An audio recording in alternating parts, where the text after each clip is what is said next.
Assalamualaikum warahmatullahi wabarakatuh anak-anak. Apa kabar semuanya? Semoga kita tetap sehat ya. Hari ini Ibu akan melanjutkan materi tema 2 subtema 1 pembelajaran ketiga.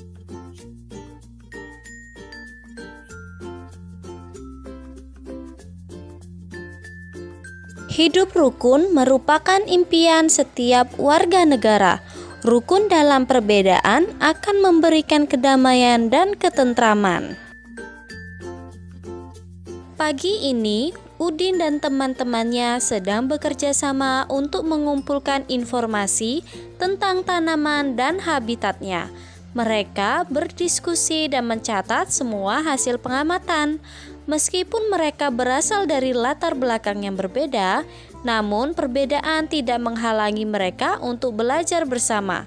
Untuk melengkapi informasi, mereka pergi ke perpustakaan umum dan menemukan informasi tentang tumbuhan dan habitatnya.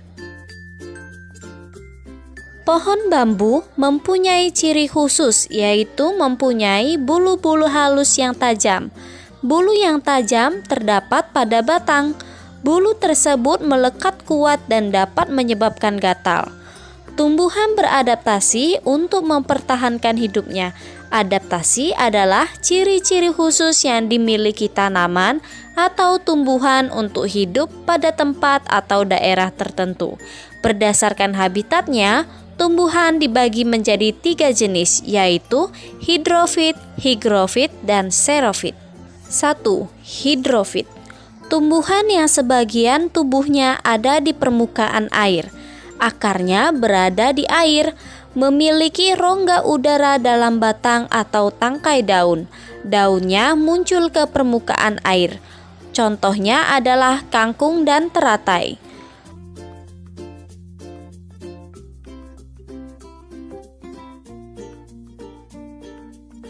Dua, higrofit. Tumbuhan yang hidup di daerah lembab. Tubuhnya terdiri atas bagian-bagian akar, batang, dan daun. Batangnya pada umumnya tidak tampak karena terdapat di dalam tanah. Daunnya yang muda umumnya melingkar atau menggulung. Contohnya adalah tumbuhan pakis. 3. Xerofit. Tumbuhan yang hidup di daerah yang kering. Tumbuhan ini memiliki daun tebal, sempit, kadang-kadang berubah bentuk menjadi bentuk duri, sisik, atau bahkan tidak mempunyai daun. Batangnya tebal dan mempunyai jaringan untuk menyimpan air, dan mempunyai akar yang panjang. Contohnya adalah kaktus, lidah buaya, dan buah naga.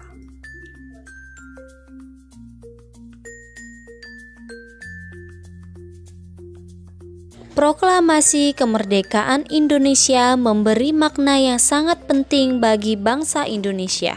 Sejak teks proklamasi kemerdekaan dibacakan, rakyat Indonesia memiliki negara merdeka, berdaulat, dan bermartabat.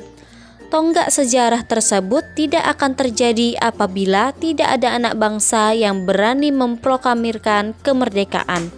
Mereka adalah pejuang bangsa yang tidak boleh dilupakan. Berikut adalah para pejuang bangsa yang telah berjasa terhadap kemerdekaan negara Indonesia. 1. Insinyur Soekarno. Bung Karno lahir di Blitar, Jawa Timur pada 6 Juni 1901 dan meninggal di Jakarta 21 Juni 1970.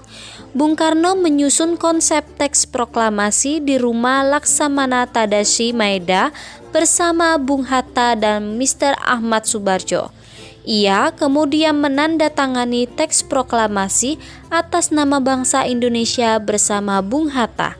Bung Karno membacakan teks proklamasi kemerdekaan Indonesia di kediamannya di Jalan Pegangsaan Timur nomor 56 Jakarta. 2. Dr. Andes Haji Muhammad Hatta. Bung Hatta lahir di Bukit Tinggi, Sumatera Barat pada 12 Agustus 1902.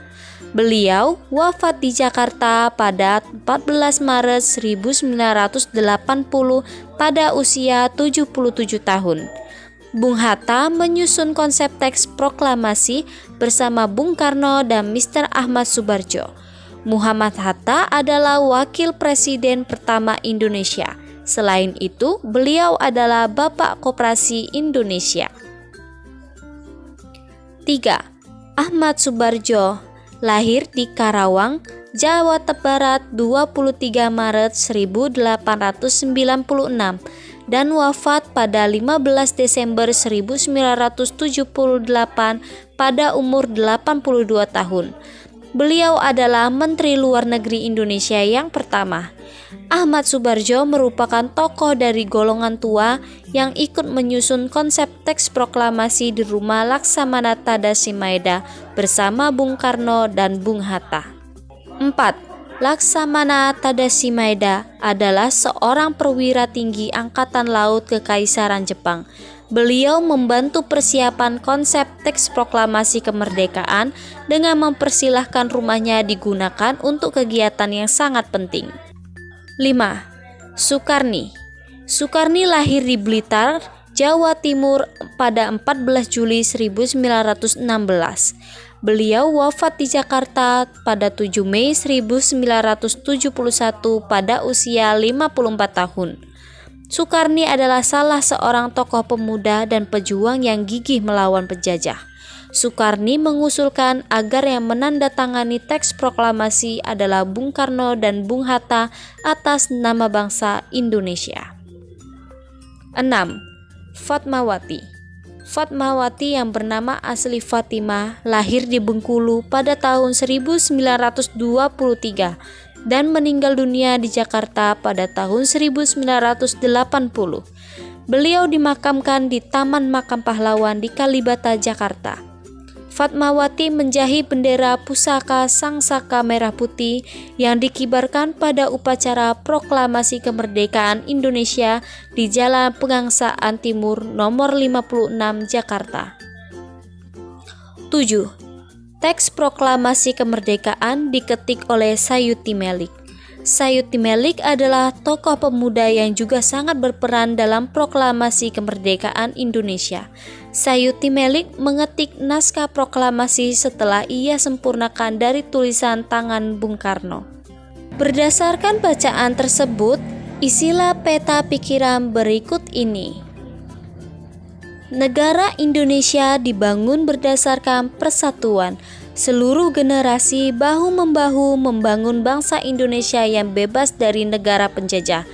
Dapatkah anak-anak bayangkan apa yang terjadi apabila saat itu mereka tidak bersatu? Materi hari ini sudah selesai. Terima kasih anak-anak sudah menonton videonya. Semoga anak-anak dapat mengerti apa yang Ibu sampaikan. Sampai jumpa di video berikutnya. Wassalamualaikum warahmatullahi wabarakatuh.